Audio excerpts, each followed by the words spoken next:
In the question we have the quantity of heat which can raise the temperature of x grams of a substance through T1 degree Celsius can raise the temperature of y grams of water through T2 degree Celsius is same. So Q which is heat is same. We know Q is equal to ms dt. So Q as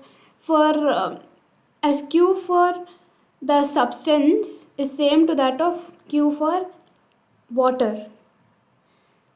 So Q of the substance, Q required by the substance to change the temperature by T1, to raise the temperature by T1 degree Celsius of x grams will be same as that of heat required by water to change the temperature by T2 degrees Celsius of y grams.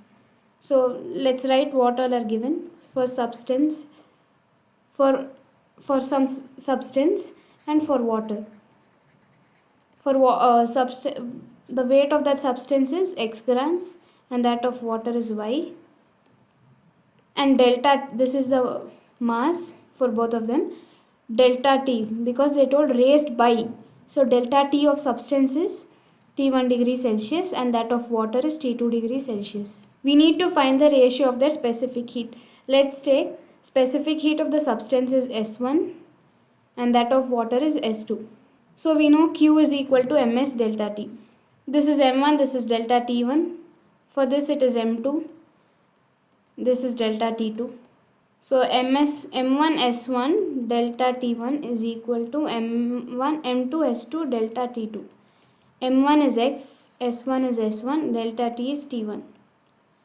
M2 is Y, S2 is S2, delta T is T2. We need to find the ratio of their specific heat, that is S1 by S2.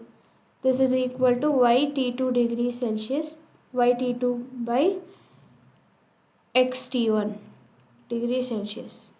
So the option, this is the ratio of their specific heat. So the option is